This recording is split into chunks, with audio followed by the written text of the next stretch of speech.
Aleluia. Tinha uma palavra no meu coração, de algo que Deus vinha me ministrando já há algum tempo. Mas Deus, Ele pensava que era de um jeito A, B, C, Ele inverteu bastante. Mas vamos lá, em nome de Jesus. Em clima de Páscoa, todos concordamos que Jesus é o exemplo perfeito? Amém? É uma verdade no nosso coração? Então, dentro dessa verdade, nasceu uma pergunta. Enquanto eu meditava para trazer a palavra, estava orando, perguntando para o Espírito Santo o que Ele queria trazer, como Ele queria trazer. E a pergunta que nasceu no meu coração foi: por que Jesus aceitou passar tudo que Ele viveu? A palavra fala que Ele é o Cordeiro morto antes da fundação do mundo, que Ele estava com o Pai. Então Ele já sabia tudo que Ele ia sofrer. E é uma verdade básica do Evangelho. Jesus, Ele veio, padeceu, sofreu e ressuscitou. Mas já parou para pensar nisso? Por que Ele aceitou? Ele já era Deus, já estava com o Pai. Então eu queria iniciar essa mensagem no nome de Jesus, em cima dessa pergunta. Quero convidá-los a abrir a palavra de Deus em Hebreus, capítulo 12.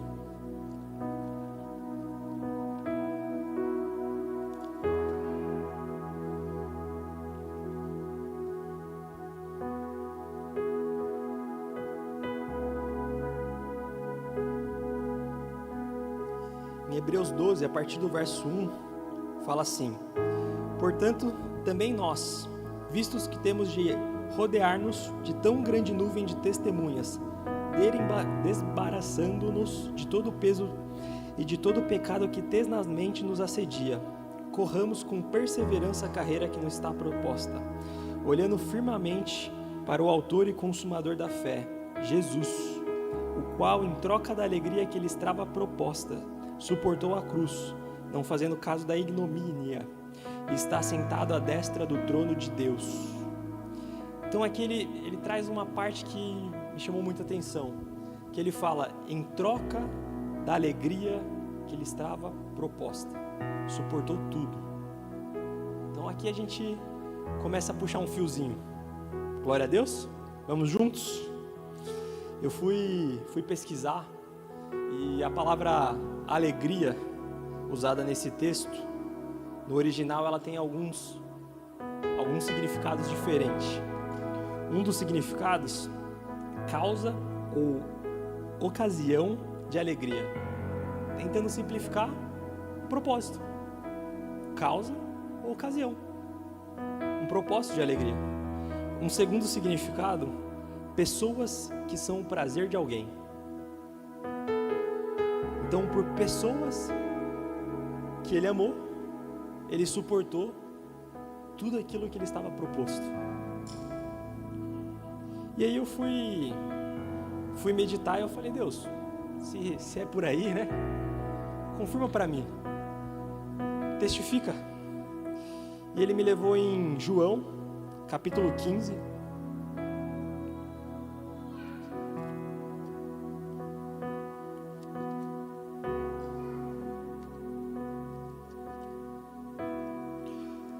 No verso 9 diz assim: como o Pai me amou. E como que o Pai ama? Porque Deus amou o mundo de tal maneira que deu um amor sacrificial. Como o Pai me amou, eu também vos amei. Permanecei no meu amor. E se a gente pular pro verso 13, ele fala: ninguém tem maior amor do que este, de dar a alguém a própria vida em favor dos seus amigos. Então Jesus, em troca daquilo que lhe estava proposto, ele nos amou. Esse é o amor dele, um amor sacrificial. E ele atingiu a maior escala de amor, como a gente acabou de ler, que é o quê? Dar a vida por alguém. Amém? Tá fazendo sentido? Pulando agora para João 17:1.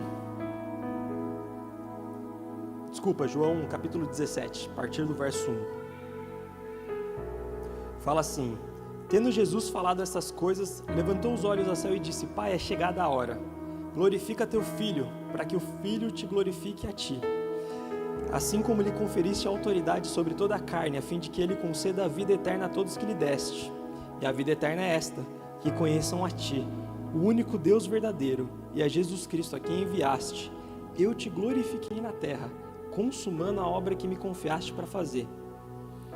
E agora, glorifica-me, ó Pai, contigo, com a glória que eu tive junto de ti, antes que houvesse mundo.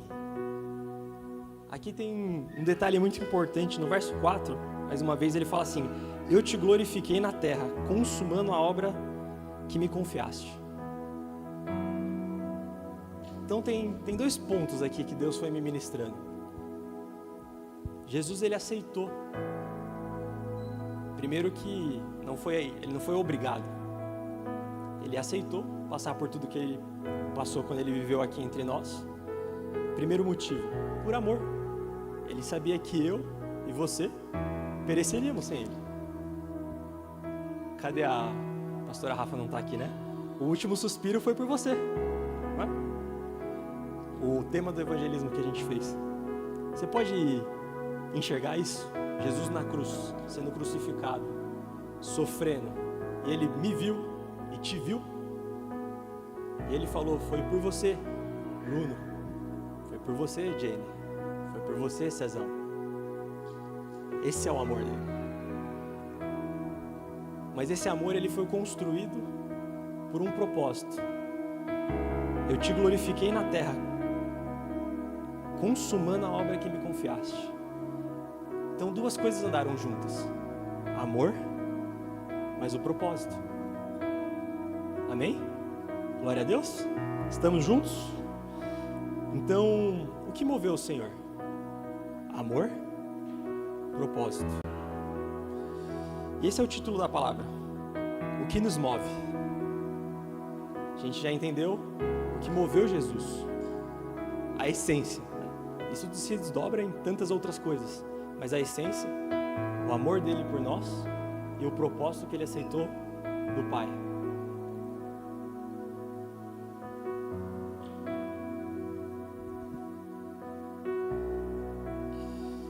Agora eu quero convidá-los a abrir em Mateus capítulo 16.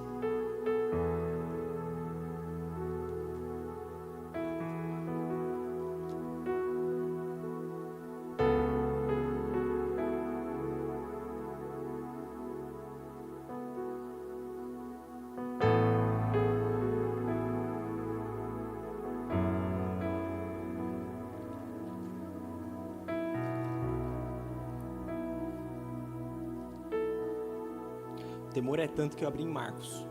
Eu já estava pensando que anotei errado. Glória a Deus. Mateus 16, no verso 1 diz assim: aproximando-se os fariseus e os saduceus, tentando, pediram que lhe mostrasse um sinal vindo do céu. Ele, porém, lhe respondeu: chegada a tarde, dizeis: haverá bom tempo, porque o céu está avermelhado. E pela manhã, hoje haverá uma tempestade, porque o céu está de um vermelho sombrio. Sabeis, na verdade, discernir o aspecto do céu, e não podeis discernir os sinais dos tempos? Aqui eu quero entrar com vocês no motivo 2, propósito. E Jesus, ele chama a atenção para um aspecto que ele fala assim: vocês homens, vocês sabem discernir quando vem a chuva, quando é tempo da colheita, mas vocês não sabem discernir o que o Espírito Santo está falando. Vocês não sabem discernir o tempo, a estação que vocês estão vivendo. Vou pegar um exemplo. Aprendo muito com o pastor Felipe. Quando eu cheguei na intercessão, não sei quantos anos atrás, a gente enfrenta muitas batalhas, né? Contra um espírito X, um espírito Y. E aí a gente vai aprendendo que se o espírito ele se move através de A, a gente tem que se mover o oposto. Então, se ele se move em sedução, a gente vai se mover em santidade. Se ele se move em orgulho, a gente vai se mover em santidade. Desculpa, em humildade. E no início isso era estranho para mim, porque eu falava assim: mas eu não tenho que ser santo sempre? Eu não tenho que ser humilde sempre? Eu devia estar preparado para tudo sempre, não é? Eu tinha essa dúvida no meu coração. Só que é aqui que nasce o que Jesus está tentando transmitir nessa palavra. Não sabeis discernir que vai chover e vocês se preparam para a chuva? Porque cada momento ele requer algo diferente de nós. Amém? Quando um bebê nasce, ele tem um tipo de alimentação. Ele vai crescendo, essa alimentação vai mudando. Nosso missionário César pode falar, no exército, se estiver numa missão, o instinto de alerta é muito grande. Mais do que quando estamos na nossa casa. Eu estava conversando com alguns amigos e me veio esse exemplo. Eu falei, cara, eu gosto tanto de feriado, porque mesmo quando a gente está pós-expediente, antes do expediente, você tem aquele sinal de alerta, né? Chega uma mensagem no celular, você já fala, meu Deus do céu, será que é problema? Será que não é? Esse é um instinto de alerta. Numa batalha no exército, eu imagino que isso é ampliado vezes 1000. Isso é o que Jesus está falando. Vocês têm alerta. Mas alerta para o quê? Propósito. Será que estamos alerta, nesse estado de alerta, no bom sentido, para o propósito? Estamos juntos? Abram comigo em 2 Samuel, capítulo 11. Em nome de Jesus.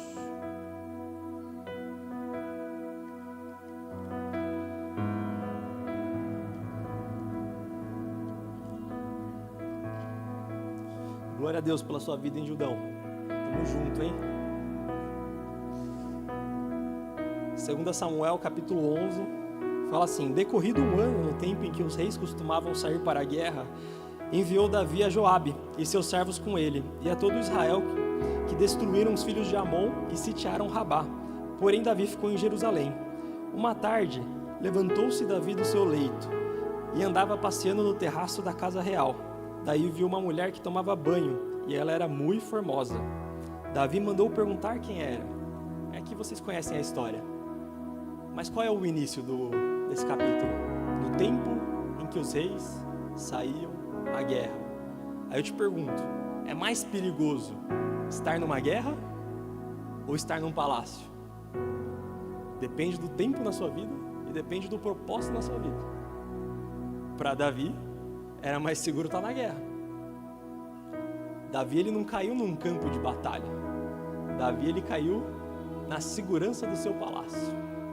Do palácio que nem existia. Do palácio que, quando ele destronou os Jebus, que ele fez Jerusalém a capital, ele trouxe a Arca da Aliança para esse palácio. Já pensou? Que loucura! Ele trouxe a Arca da Aliança e ele conseguiu cometer um pecado desses, talvez poucos metros dela. Mas por quê? Porque ele não estava no lugar que Deus chamou ele para estar. Não sabem discernir os tempos e as estações? Vocês sabem discernir o aspecto do céu, mas não sabem discernir os tempos?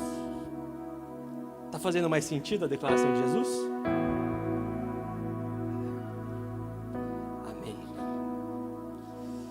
E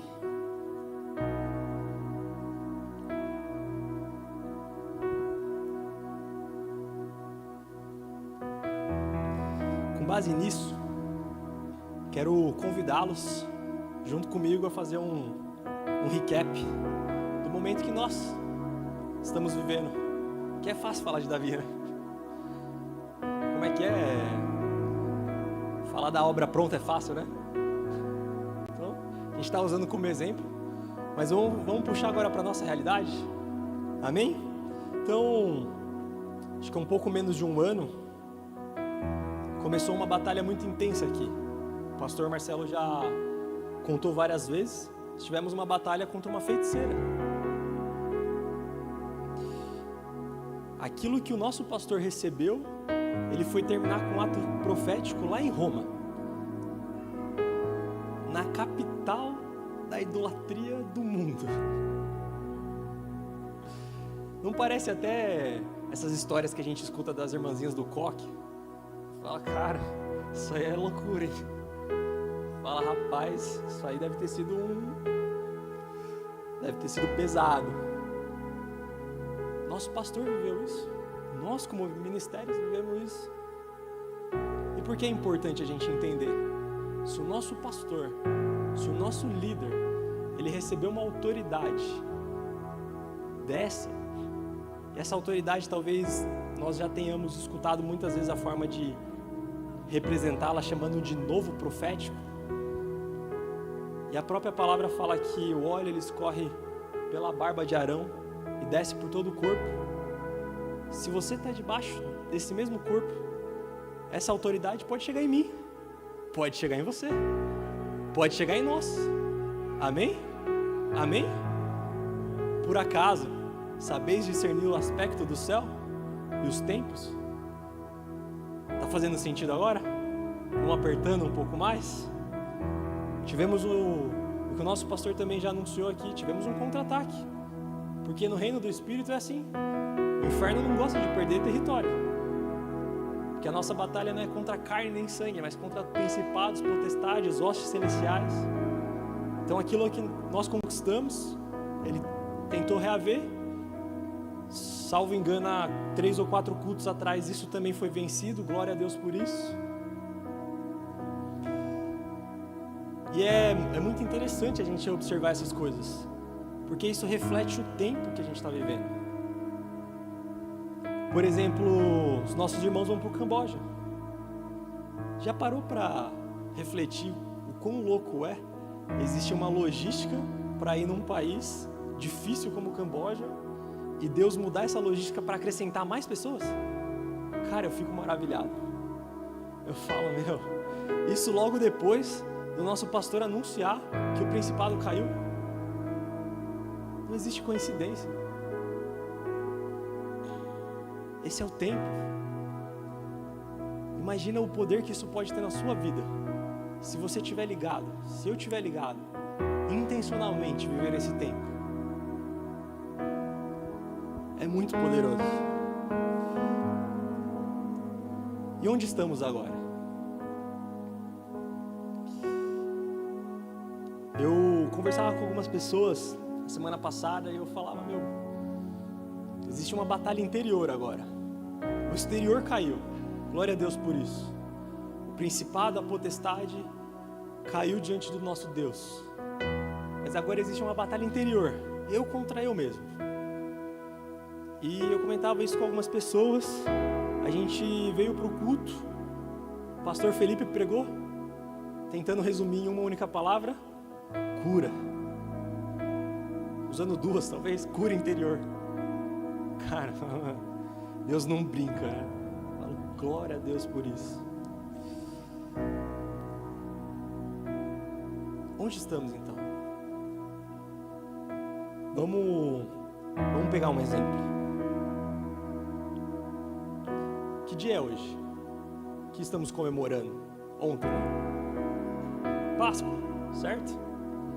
A Páscoa, provavelmente, pelo menos falando na minha opinião, é o evento, é o suprassumo da Bíblia. É o momento que a nossa fé está fundamentada. Porque se Cristo não ressuscitou, somos os mais infelizes dos homens. O próprio apóstolo Paulo diz isso. Então toda a fé do cristianismo está fundamentada nesse acontecimento. Ó morte, onde está a tua vitória? Onde está o teu aguilhão? Ele ressuscitou. Aleluia.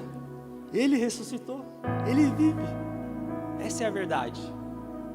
É o evento mais maravilhoso que aconteceu, de Gênesis a Apocalipse, do início do mundo até o final. Mas qual era o estado da igreja quando isso aconteceu?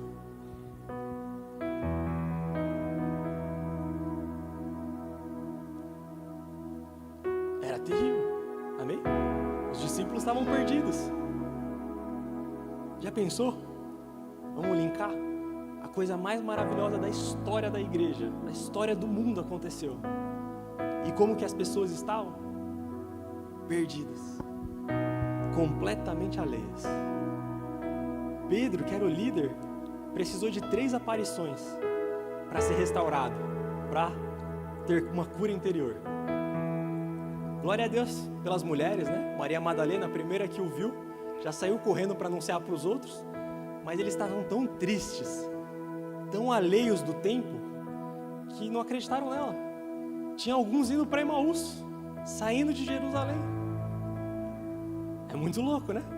Você fala, a coisa mais maravilhosa aconteceu.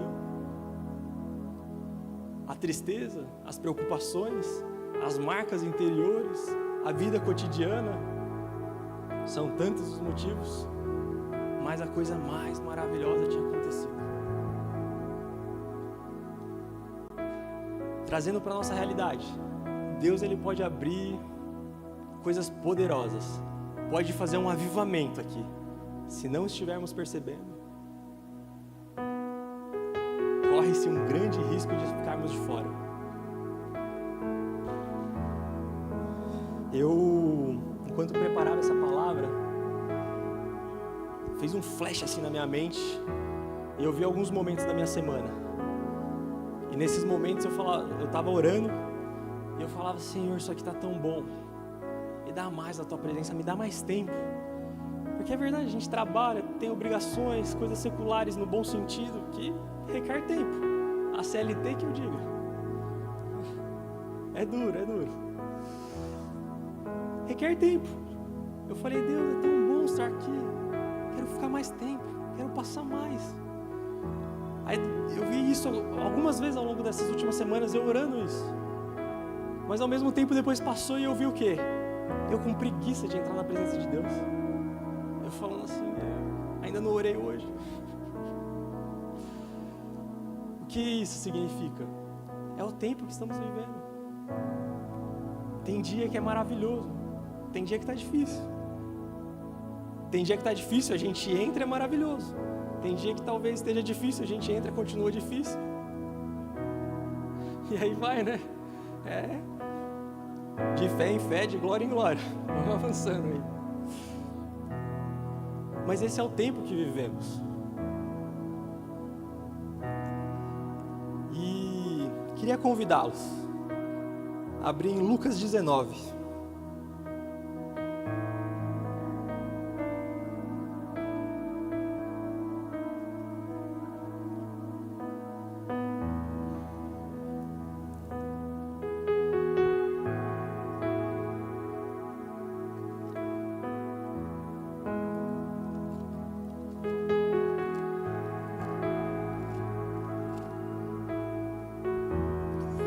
Lucas 19 diz assim: entrando em Jericó, atravessava Jesus a cidade.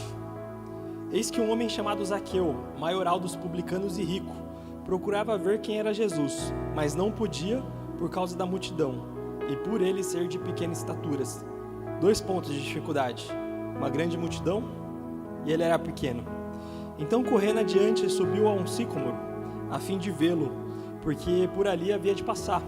Quando Jesus chegou àquele lugar, olhando para cima, disse-lhe: Zaqueu, desce depressa, pois me convém ficar hoje em tua casa. Ele desceu, a toda pressa o recebeu com alegria. Todos os que viram isso murmurando dizendo que se hospedara com um pecador. Entre mentes, Zaqueu se levantou e disse ao Senhor: Senhor, resolvo dar aos pobres a metade dos meus bens, e se em alguma coisa tenho defraudado alguém, restituo 4 vezes mais. Então Jesus lhe disse: hoje houve salvação nessa casa, pois também este é filho de Abraão, porque o Filho do Homem veio para buscar e salvar o perdido. Amém? É bonito, né? Glória a Deus por isso. Enquanto eu orava, o Espírito Santo me falou algo, ipsis literis, quero compartilhar com vocês. Nós, se referindo a nós, somos como Zaqueu. Entretanto, muitas vezes não sabemos a árvore que devemos subir. Zaqueu, ele tinha uma dificuldade natural, amém? Tinha uma grande multidão, ele não podia ver Jesus. Fala que ele subiu numa árvore e nem sabia quando Jesus ia passar. Ele falava que sabia que ia passar lá. Se ele esperou 1 hora, 2 horas, 3 horas, aí é suposição nossa. Eu imagino que não deve ter sido tão rápido, afinal havia uma grande multidão. Mas mas ele era pequeno. Já pensou em alguém pequeno subindo numa árvore? Eu imagino que não deve ter sido fácil. Talvez ele tivesse seu tamanho, né, Fê? Ia ser mais fácil. Mas talvez ele tenha caído na primeira. Talvez ele tenha se machucado na segunda. Talvez estivesse todo quebrado na terceira. Em algum momento ele conseguiu subir. Qual é a nossa dificuldade natural? Sonda-me, ó Senhor, e conhece o meu coração. O que é difícil para você? O que é difícil para nós? Porque no momento em que nós enfrentamos aquilo que é difícil para nós, sabe o que acontece? Jesus profeticamente, ele fala o nome de Zaqueu. Zaqueu não precisou se apresentar. E ele falou assim: Zaqueu, hoje eu vou na sua casa. Ninguém falou o nome de Zaqueu. É lindo, não é? Mas tudo começa onde? Enfrentar uma dificuldade. Existe um preço a ser pago. Ele falou assim: estou entendendo que hoje, nesse tempo, nessa estação, Jesus vai passar aqui. Eu vou entregar meu coração. Eu não vou ficar parado. Eu quero ver esse Jesus. Quero ver se ele é tudo isso que estão falando. Não tem forma, não consigo. Estou tentando passar, a multidão não me deixa. Vou enfrentar a minha dificuldade. Vou enfrentar o pecado que me prende. Vou enfrentar a dificuldade de acordar cedo. Vou enfrentar a dificuldade de acordar mais tarde, de dormir mais tarde. Vou enfrentar aquilo que me dói. Vou enfrentar aquilo que há tantos anos eu tenho dificuldade e não consigo superar. Eu vou chorar, mas Deus vai me dar força. Eu vou enfrentar aquilo que me dói, aquilo que me é difícil. Quantas vezes a gente posterga algo? Quantas vezes a gente sabe que Deus quer algo de nós?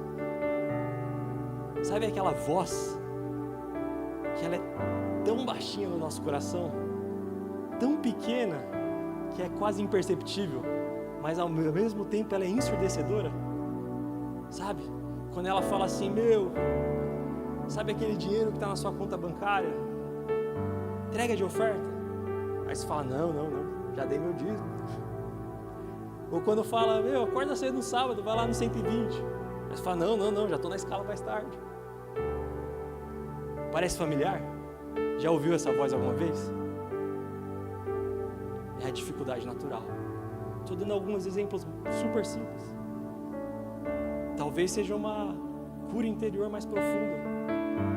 Mas você quer ouvir a voz do Mestre falando o seu nome? Você quer ouvir ele falando: hoje eu vou estar na sua casa. Em frente. Pague o preço. Perceba que depois Jesus ele fala: a salvação entrou aqui. A salvação é a consequência disso. Pai, assim como eu te glorifiquei, o propósito que a gente estava falando, mas tudo nasce de um coração que quer amar, nasce de um coração que deseja algo, nasce de um coração disposto a pagar um preço. Amém? Glória a Deus. Sabe o que é mais lindo? Muitas vezes a gente quer pagar um preço sem amar. Sabe quem pagou um preço sem ter amor junto? Ananias e Safira. Eles falam assim: olha, eu vou entregar minha propriedade aqui, mas quando não tem amor, não, eu vou reter um pouco. Se alguém ama, não faz isso. Porque quem ama não busca os seus próprios interesses. É muito difícil essa esfera de amor que a gente está falando, mas essa é a verdade. Sabe o que acontece quando a gente não está sendo amado? Porque para a gente amar, a gente tem que ser amado. A gente tem que conhecer a fonte do amor para conseguir amar. Porque aquele que é muito perdoado, muito amou. Mas aquele que é pouco perdoado, pouco ama. aquele que conhece o amor de Deus, ele vai amar. Mas aí quando a gente não entra nesse lugar de conhecer esse amor, e a gente fala assim, mas eu preciso parar de pecar porque eu sei que é errado. Aí sabe o que acontece? Vira dureza, vira algo difícil. Na primeira vai, na segunda vai, na terceira já está assim, na quarta já desistir. Porque quando você ama, é como Zaqueu. Quando a gente tenta fazer entregas, renúncias, sem conhecer esse amor, a gente vai cair no Ananias e Safira, vai cair em tantos outros exemplos. Porque aí a gente dá, mas não quer dar, faz, mas não quer fazer. Pô, Roberto, mas significa que todas as vezes que eu fizer algo para Deus eu tenho que estar em amor? Tem duas válvulas, dois caminhos, duas alternativas, que duas dão no mesmo lugar, mas para ser didático, uma é quando você já ama, já é a verdade do seu coração. A segunda é quando você é sincero e você faz por fé. Você fala assim, Deus, eu não sei fazer isso, eu não quero fazer isso, me dói, por mim eu não faria, mas eu vou fazer por amor a Ti. Eu vou fazer porque eu vou andar uma segunda milha. Sabe por quê? Porque existe uma parábola que fala assim, que um pai falou para o filho, filho, faça isso. E ele falou, não faço. E ele disse para o outro filho, filho, faça isso. E ele disse, faço. Mas o primeiro filho se arrependeu, foi lá e fez. O segundo desistiu e não fez. Qual daquele agradou o pai? O primeiro. Mas por que ele disse que não faria e depois fez? Eu pessoalmente acho que ele não caiu em amores de um segundo para o outro. Eu acho que ele deve ter falado, vou fazer por fé. Eu não quero, por mim eu não faria, mas eu vou andar uma segunda milha. Estou olhando para o Bruno aqui o tempo todo, me lembra, para mim é muito difícil, gente, lidar com criança. Não tenho um talento natural. Eu vejo algumas pessoas lá, eu falo, rapaz, impressionante. É minha segunda milha. É difícil para mim. Não é algo que naturalmente eu sou atraído. Não é algo que naturalmente eu me sinto disposto. Mas é a minha árvore. Eu subo ela. E Deus ele vai acrescentando. Aí dá uma virtude ali, dá um talento aqui, dá um amor ali. Mas se a gente não tenta subir nessa árvore, pode passar tempos, estações, tempos, estações, tempos, estações. Vou estar vivendo as mesmas dificuldades, as mesmas lutas. Daqui a pouco me torno uma pessoa dura, porque aí eu falo, acontece na vida de todo mundo, mas na minha não. Eu oro pelo outro, Deus faz. Eu oro por mim, Deus não faz. Davi pode ter orado o quanto ele quisesse, pode ter escrevido quantos salmos ele quisesse, naquele palácio, naquela hora. Está fazendo sentido? Glória a Jesus. Quando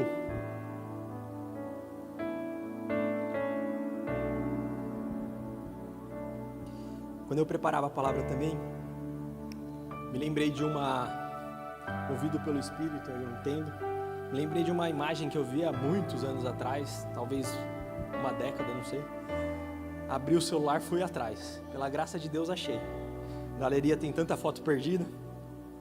E nessa imagem diz exatamente isso. A mudança que você precisa pode estar na renúncia que você não faz. Não quero olhar para ninguém, nem a minha intenção, mas pense. Há tantos anos eu oro por algo, há tantos anos eu peço algo para Deus, como eu desejo que Deus me responda em algo. Você já fez algo diferente para Deus?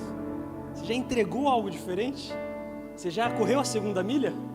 Talvez você tenha corrido a primeira. E a segunda? Eu quero dizer, linkando o que eu vinha falando antes. Deus está fazendo grandes coisas, amados. Gravou no meu coração o que o pastor Felipe falou semana passada, porque é uma verdade para mim também. Deus abriu algo especial nessa torre de oração. Deus tem aberto novas coisas. Não fique de fora. mas cara, me custa acordar cedo. Talvez seja a sua árvore. Quem não? Só o Betinho, que já está voltando do almoço, né? Já contei essa piada para ele umas 12 vezes, coitado. Está cansado de ouvir isso. Talvez seja a sua árvore. Talvez seja o Camboja. E com César. Eu fui orar quando apareceu o Camboja. Para mim, Deus falou, fica em Jerusalém. Eu falei, amém. Que para mim ir e não ir, eu escolho estar onde Deus quer que eu esteja. Mas veja quantas coisas Deus está fazendo. Veja quantas coisas Deus está abrindo. Perceba os tempos. Perceba as estações. Perceba o quanto o nosso pastor tem avançado. É difícil até acompanhá-lo. Olhe para ele, se veja. Uma vez eu vi o pastor Marcelo e eu falei assim, se eu for metade desse homem aí, já é muito, hein? Eu não digo nem de quem eu sou agora, eu digo de ralar para chegar lá. E o Espírito Santo falou no meu coração, mas você não é filho?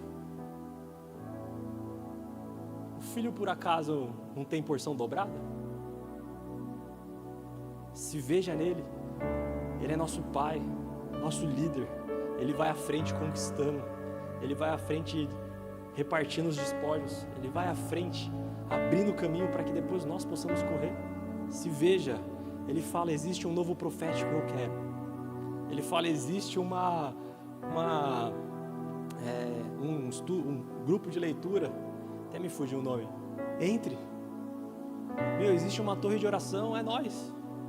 Existe um evangelismo, tamo junto.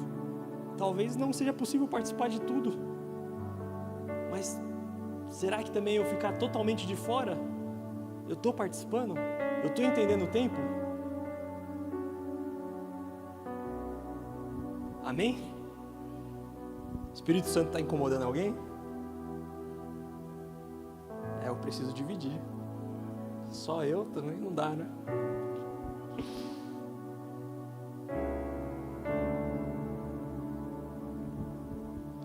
Pode não parecer, mas todos os dias, todas as situações da nossa vida, a gente tem uma escolha. Seguir os planos de Deus ou não seguir. E a inércia, ela é uma escolha. O não decidir é uma escolha. O postergar, o adiar é uma escolha. Se Deus pegasse a nossa semana, pegasse o nosso dia e Ele multiplicasse vezes 1000, você se aproximaria do cumprimento das promessas? Você se aproximaria do seu propósito? Ou você continuaria tão distante quanto? Essa me pegou, Vamos fazer algo talvez visual. Onde eu estou, o propósito. Se eu avanço 0 por semana, daqui 10 anos, essa é a mesma distância. Se eu avanço um pouquinho por semana, daqui 10 anos, vou ter progredido. O que nós vivemos que nos aproxima do propósito? Essa é uma resposta que só tem um lugar que você vai conseguir: o seu secreto, com o seu pai. Eu tenho uma teoria do porquê existia uma árvore no jardim. Uma teoria baseada de mim para mim. Mas já parou para pensar? Eu estou num lugar perfeito. Me coloca uma árvore aqui que posso pecar? É dureza, né? Se não tivesse, seria melhor. Mas se não tivesse, não haveria a possibilidade de escolhermos Deus.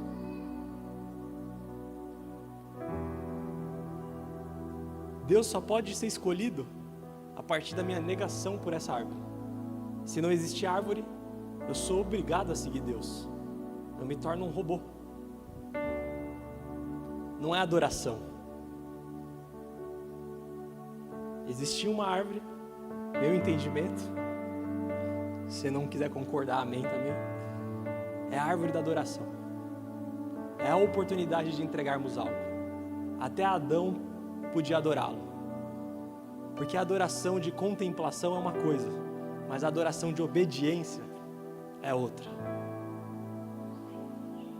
É fácil quando eu acordo bem, disposto, com vontade de orar, com vontade de acordar cedo, e eu escrever um salmo. Escrever um salmo, acho que eu exagerei. Eu ler um salmo, declarar um salmo. É fácil, não é? Não é verdade? Aquele dia que o dia parece até mais bonito. Mas e quando não? Essa é a sua chance de glorificá-lo. E no Getsemane, Pai, nessa hora eu vou pedir para que não se cumpra? Não. Precisamente eu vim para essa hora. Essa é a resposta dele. Começamos falando que Jesus é o exemplo perfeito. Amém? Esse é o exemplo dele para nós. Fala que quando Jesus está vindo para Jerusalém, onde se cumpriria a Páscoa, né? Ele morreria e ressuscitaria. Fala que os samaritanos o recusaram recebê-lo porque ele decididamente parecia com alguém que ia para Jerusalém. Quando alguém olha para você, o que decididamente você, eu, nós parecemos? Talvez seja uma rotina de trabalho, talvez seja acumular riquezas, como um jovem rico, talvez seja aguardar o final de semana, volta para a rotina dura, outro final de semana, rotina, final de semana, rotina. O que decididamente, na segunda-feira, na terça-feira, na quarta-feira, na quinta-feira, na sexta-feira, no sábado, no domingo, se alguém olhar, vai falar: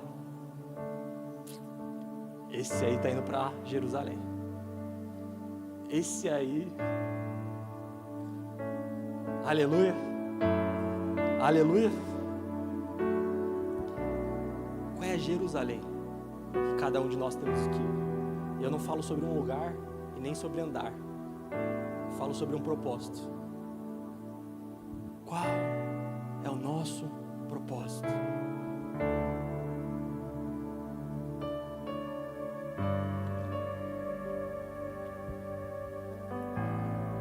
Fazendo uma breve recapitulação, o que nos move? O que moveu Jesus? Amor, propósito. São duas coisas que precisam andar juntas: amor, propósito. Quero convidá-los a abrirem Efésios, capítulo 1.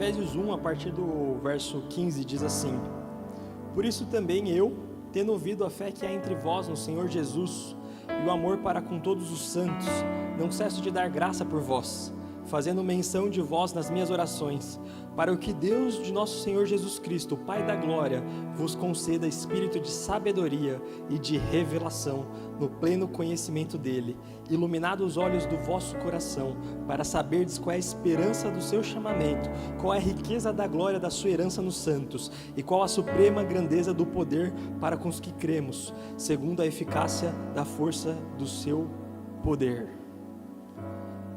No verso 18 fala algo que me choca, que arde no meu coração.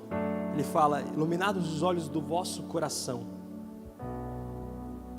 para saberdes qual é a esperança do seu chamamento. Nós temos uma esperança de chamado. Amém? Qual a riqueza da glória da sua herança nos santos? Você pode imaginar que existe uma herança nos santos? que algo é seu? Algo é meu? Tem algo que Deus separou para você. É por isso que para Jeremias ele fala: antes de você nascer, eu te constituí e te chamei como profeta para as nações. É uma herança. Não fez nada para merecer. É uma herança. Aleluia. É muito tremendo, porque na medida que nós avançamos, na medida que nós conhecemos mais, na medida que nós nos deixamos ser transformados, Ele vai liberando mais da herança dele. Nosso próprio pastorzão já nos ensinou, nos colocou para ler Gálatas. Gálatas ele fala que o filho, enquanto ele ainda é novo, nada se difere do escravo. Mesmo sendo o senhor de tudo, precisa de tutores, até que chegue a hora de receber a herança. Se o filho não sabe qual é a herança, como ele recebe algo? Você sabe para que Deus te chamou? Você sabe qual é o plano de Deus para a sua vida? E perceba que é difícil, não é uma resposta fácil. Para Davi ele fala, te ungi para ser rei, mas não falou que primeiro que ia ter que passar por poucas e boas até chegar lá, né? Já é difícil aí, né? Mas não falou, te ungi para destruir gigantes, te ungi para construir Israel, te ungi para conquistar todos os povos à sua volta. Deus ele vai nos ensinando na medida que nós corremos. Dei um passo hoje, Ele ensina um pouco. Dei outro passo, Ele ensina mais um pouco. Dei outro passo, vai nos ensinando, vai nos aperfeiçoando. E cada vez Ele requer mais, que é o que chamamos de santidade progressiva. Amém? Porque existe responsabilidade. E uma coisa que me chama muita atenção, que para essa igreja, a igreja de Efésios, ou de Éfeso, melhor dizendo, Paulo ele trabalhou de uma maneira um pouco diferente. Fui pesquisar, achei muito interessante. Em Éfeso, quando Paulo ele chega, a gente está falando ali de Atos 18, se eu não me engano, existia vários templos lá. E existia um templo que chamava ao Deus Desconhecido. Aí ele vai lá e fala, estou aqui para pegar desse Deus, o Deus Desconhecido. Ele vai lá, só que ali em Éfeso, né, existia vários outros templos, vários outros deuses, várias outras culturas. Então ele vai e prega. Aí o pessoal se interessa, né? Vai lá olhar, uma mensagem diferente. Tem aqueles que são cativados e chegam a Paulo. Tem alguns que falam, disso queremos ouvir outro dia. Mas não tem impacto. Não tem aquele poder maçante. Porque o coração do povo ainda não estava preparado para receber. Sabe o que Paulo faz, na verdade? Ele abre um discipulado. Chama Escola de Tirano. Na King James, conta que, não na Bíblia, né? Nos comentários, fala que foi encontrado um manuscrito grego chamado Código H, que Paulo, consegue colocar Atos 19:9 para mim, por favor?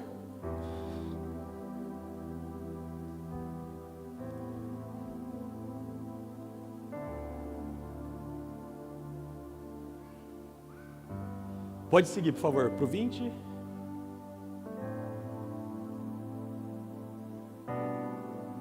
Aqui. Eu falei 20, né? Desculpa, era o 10 mesmo. Eu que te confundi, Esther. Então fala que ele abriu uma escola em Tirano. Essa escola durou por espaço de 2 anos. Ele investiu 2 anos em Éfeso. Nesse manuscrito grego chamado Código H, conta que ele ficava das 11 às 16. Puxado, hein? Acho que acordar cedo é um preço mais barato. Então, Em Atos 20, 31, se puder colocar, fala que ele ficou de 2 a 3 anos em Éfeso. Então aqui, lembrando-vos de que por 3 anos, noite e dia. Então ele abriu um discipulado, num lugar que chamava Escola de Tirano, ficou de 2 a 3 anos, das 11 às 16, falando sobre algo. Para mim, ele trabalhou isso, chamado, propósito. É difícil. Sabe por que é difícil? Porque a gente tem o sábado, tem o domingo, mas você tem uma semana inteira que te tira daqui. Eu trabalho no secular, eu fico pelo menos 9 horas do meu dia, 10 horas na maioria dos dias. Um dia bom. É muito mais tempo do que aqui. É difícil entender que aquilo não é quem eu sou. É difícil. Aquilo não é quem eu sou. Aquilo é um lugar que Deus está me aperfeiçoando. Ele fala: Pedro, te chamei para ser um pescador de homens. Ele era um pescador, agora vai passar a pescar homens. Aquilo não é quem eu sou. Aquilo é só um canal que Ele usa para me aperfeiçoar, que me aponta para aquilo que realmente Ele deseja de mim. Hoje eu entendo, tem tantas coisas na minha vida que acontecem que eu falo: poxa, aquilo que eu passei lá atrás me economiza uns erros aqui. Aquilo que eu aprendi, muitas vezes errando com o homem, errando no trabalho, hoje eu falo: me ajuda a não errar aqui, me ajuda a ter um pouco mais de maturidade na fé. Mas aquilo não é quem eu sou. Eu não nasci para aquilo. Aquele não é o meu propósito. Não é da onde eu vim e não é para onde eu vou. Tá fazendo sentido? É por isso, na minha opinião, que Paulo ficou tanto tempo. Pô, Roberto, de 2 a 3 anos é muito tempo? Eu fui comparar. Sabe quanto tempo Paulo ficou em Coríntio? Está em Atos 18, 11, não precisa abrir. 1 ano e 6 meses. Se você ler a carta de Éfeso e ler a carta de Coríntio, vou falar: Coríntio precisa muito mais, né? É uma igreja com muito mais desafios. Ficou metade do tempo lá praticamente. Em Tessalônica, mais ou menos 3 semanas. Porque em Éfeso ele queria desenvolver algo diferente, chamado propósito. Para o que você existe? O que você foi chamado para fazer? Não é fácil. Sabe por que não é fácil? Porque a gente para no meio do caminho. A gente fala: Deus me chamou para cantar. Exemplo. E agora toda a minha vida é cantar. Glória a Deus. Você está se esmerando em algo que Ele te deu. Mas será que para aí? Será que Ele não te chamou para as nações? Será que Ele não te chamou para ir para uma outra esfera? Será que Ele não te chamou para algo mais? A gente para tão rápido. A gente acha que compreende os caminhos dele. Mas os meus caminhos são mais altos. Os meus pensamentos são mais altos. Para vos dar os... Aleluia.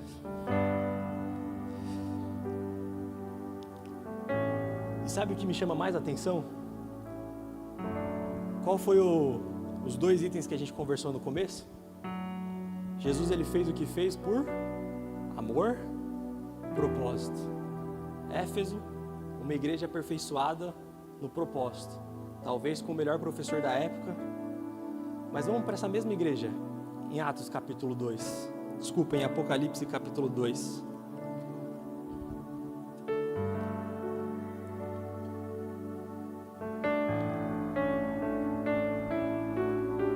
Diz assim: ao anjo da igreja em Éfeso escreve: essas coisas diz aquele que conserva na mão direita as 7 estrelas e que anda no meio dos 7 candeeiros de ouro. Conheço as tuas obras, tanto o teu labor como a tua perseverança, e que não pode suportar homens maus, e que puseste à prova os que a si mesmos se declaram apóstolos e não o são, e os achaste mentirosos, e tens perseverança, e suportaste provas por causa do meu nome, e não te deixaste esmurecer. Tenho, porém, contra ti que abandonaste o primeiro amor. São duas coisas que andam junto. Se a gente não ama, o propósito fica duro. O propósito, sabe o que acontece? Vira lei. Não mate, não roube.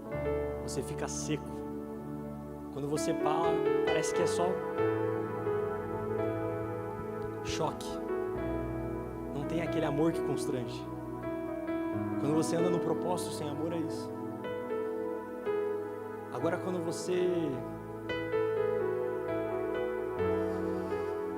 você não tem propósito, você só tem amor, sabe o que acontece? A gente se torna infrutífero. Porque a gente não é aperfeiçoado. O propósito é a nossa caminhada. Deus, ele não chama ninguém para ficar parado. Se você não tem propósito, você não vai amar. E se você não ama, como você reflete Deus? Se Ele veio para nos amar, nosso propósito começa em amar. São duas coisas que vão dar junto: amor e propósito. Amor e propósito.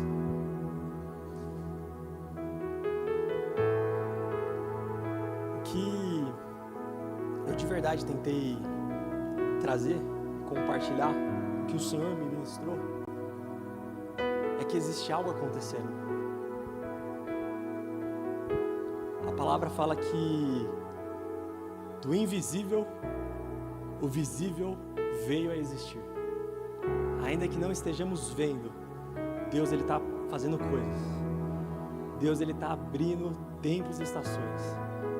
Ele está derramando dons. Ele está nos aperfeiçoando. Está nos chamando para um lugar diferente. Está nos levando mais longe. Está abrindo caminhos. Mas assim como foi na Páscoa, depende de nós. Depende da nossa escolha. O acontecimento mais importante da história da igreja, da história do mundo, pode estar acontecendo. Depende de nós.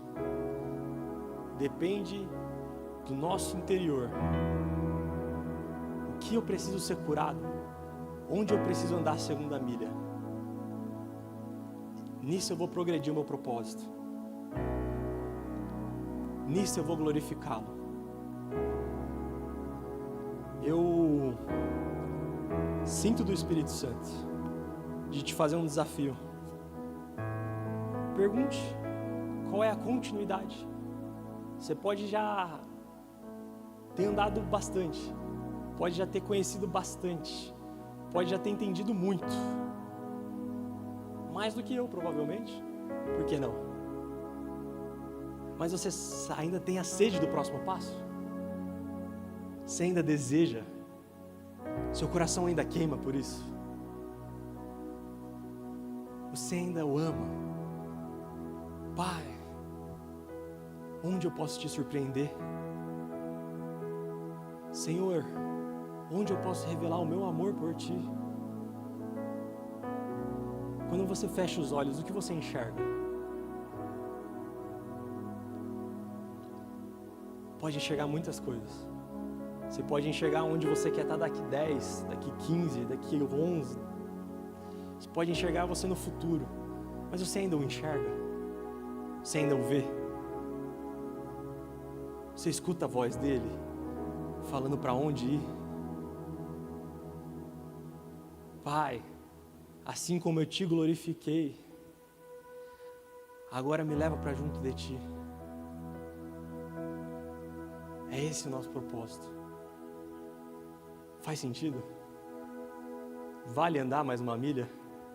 Vale queimar mais um pouco? Eu quero de verdade convidá-los, não o Roberto, mas olhe intencionalmente tudo que Deus tem feito nesse ministério. Por que esse ministério, Roberto? Simples, porque Deus te plantou aqui. Se eu te falar a igreja de Cristo, talvez vai ser muito difícil. O que está acontecendo lá do outro lado do mundo? Não sei, talvez você saiba, você me conta. Aqui, do que você vê que está acontecendo, que você fala, olha, aquilo ali é comigo. Essa responsabilidade é minha, Senhor. Conta comigo. O que você enxerga disso tudo que você fala, Senhor, essa parte é minha, conta comigo.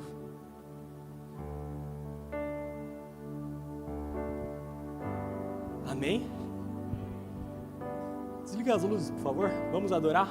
Convidar o louvor a subir.